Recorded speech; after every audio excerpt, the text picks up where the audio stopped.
Welcome to lesson 2.1, density curves and the normal distribution.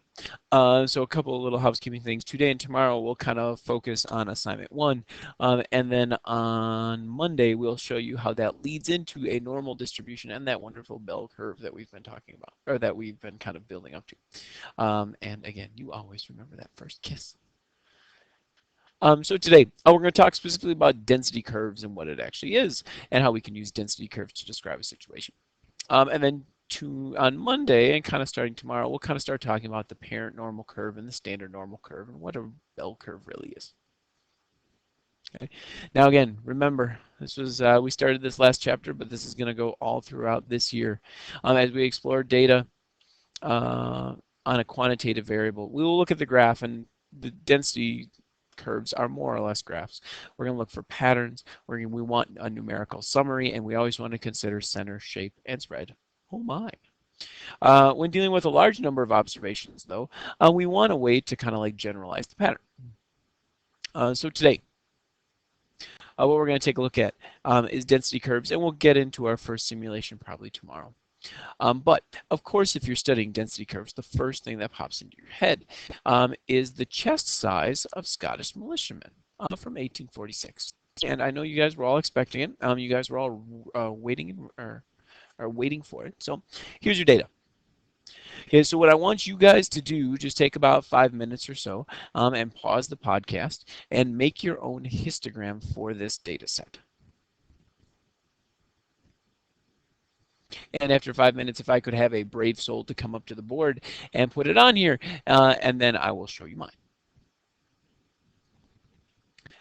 All right, so now that you had your 5 minutes, and we had so many volunteers come up to the board, you guys are jumping out of your seats to put that histogram up on the board. You should have at least one up there. Let's kind of compare it to the one we got right here.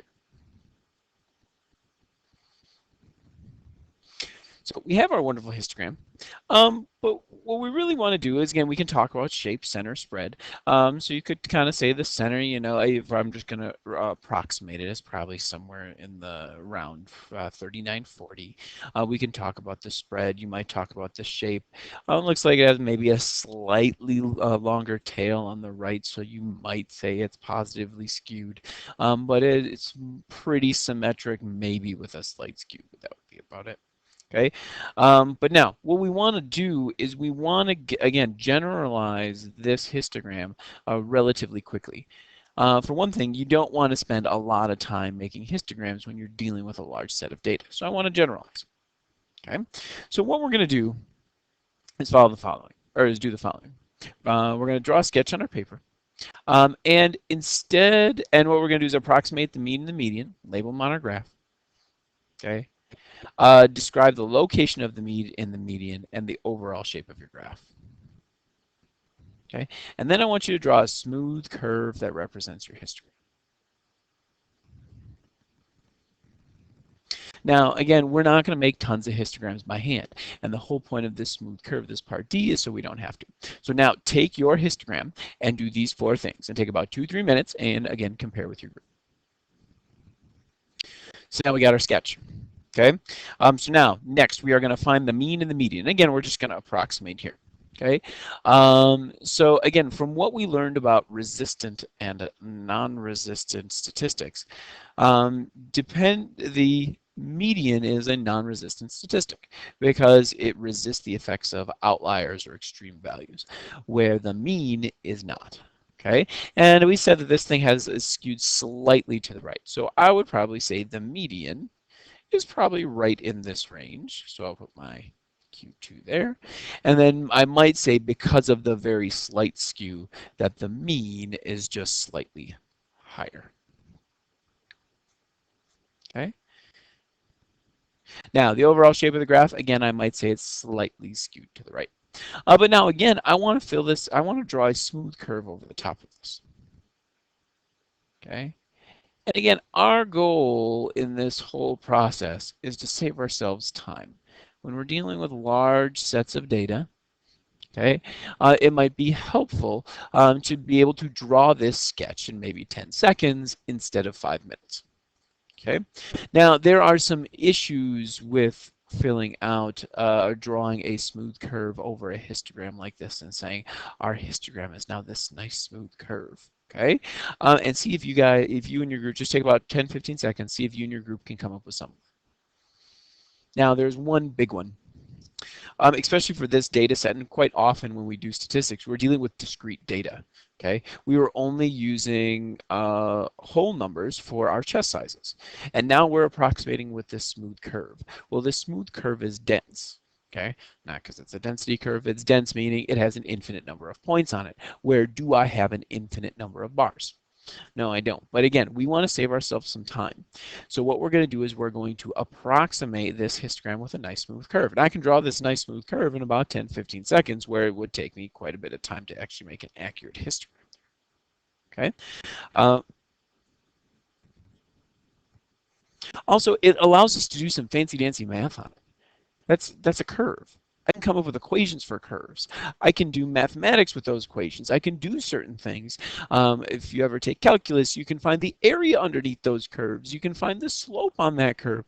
So if I have a formula for a curve that matches this, okay, then I can do stuff to it. Okay. Now what you're looking at right here is an example of something called a density curve. Okay. So density curves, as you guys should have already read, is a smooth curve that estimates your histogram and is now an estimate of the distribution of the class heights. Now, density curves have three properties. Okay, it's always on or above the horizontal axis. The area under the curve is always 1. And then the curve is continuous or smooth. Now notice the area under the curve is 1, and it says we will use proportions rather than counts. Okay, so that says my nice smooth curve here is not technically a density curve, because would the area underneath this curve be 1?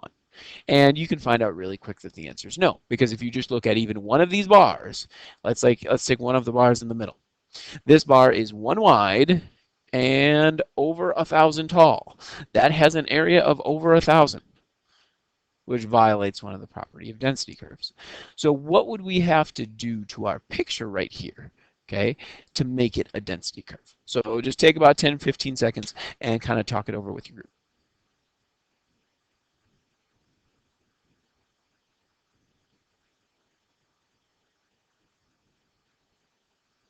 Now, my guess is that one of two things came up, or actually something came up, and that is to change the scale on the graph. I'm hoping I'm crossing my fingers as I'm talking under this microphone and hoping that you guys said, okay, let's change the scale.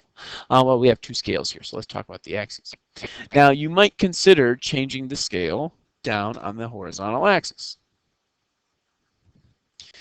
The only thing is if we want to study chest sizes, okay, I want to keep that scale exactly the same. I want to know exactly, like, I want 39 to still be 39 on that horizontal axis. What I really want to change is this scale.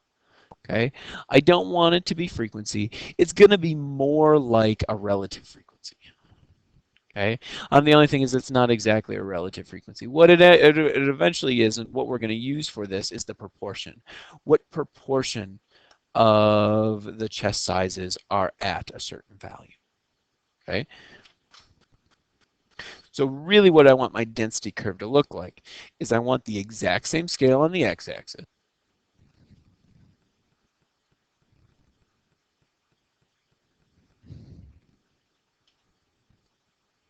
See if I can get this to work. Pretty close.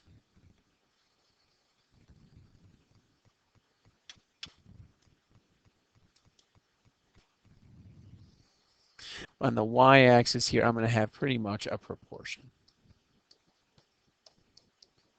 Now, it's going to have a similar shape. So what I'm going to want is I'm going to want to take that shape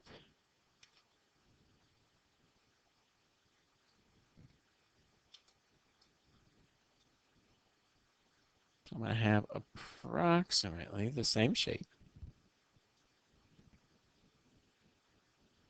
But I'm going to basically have proportion over here. And you're going to scale the proportion so that this area underneath the curve is 1. Okay? And again, as long as your sketch approximately has these properties, that's what we're looking for. Now, I'm going to introduce these today, but we will talk about these more tomorrow. Okay, median and mean of a density curve. The median is the point at which the area to the left and right are equal. Now, the mean is the balance point at which the curve were balanced if it were made of solid material. You can kind of think of it like a seesaw. If you made it into a seesaw, where would you have to put the little balancing point so the seesaw would be totally, so the horizontal axis would stay horizontal. Okay. Now, how do skewed curves affect the mean and median? Okay, we kind of talked about this when we talked about those resistance statistics, so see if you can summarize for about 15 seconds. And what we found out when we summarized back with resistance statistics is we called median a resistance statistic, meaning that a skew did not affect the median, where it did affect the mean. So the mean is pulled closer to the skewed end. So what I'd like you to do for the rest of class, and if you need to finish this up overnight, please finish this up overnight, is take a look at the little worksheet that I have here called Don't Be Dense. Sketch that density curve. So each of the following situations, I want you to graph what you think the density curve would look like. Yes, could we collect data on these things and make histograms? Sure, but we want to save ourselves some time. Okay, so for instance, we'll just do the first one together real quick. If I want to do a density curve for the weight of a coconut, okay, then I know just like off the top of my head, or maybe I'll look it up at another time, that about the average weight of a coconut is about 5 pounds.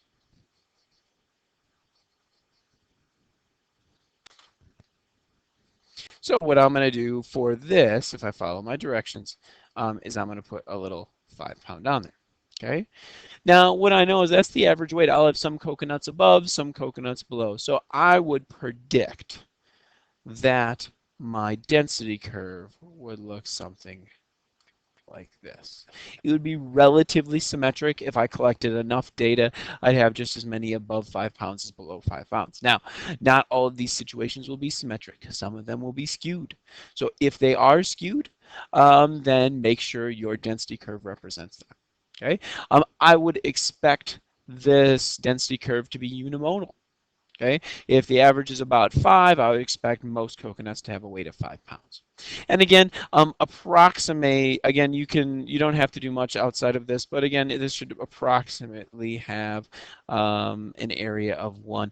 Don't worry about the scale and the proportion as much right now. We'll get into that a little bit more over time. What I really want to see you guys do is, again, approximate what the shape of these density curves will look like. Now, that being said, I still want you to consider shape, center, and spread.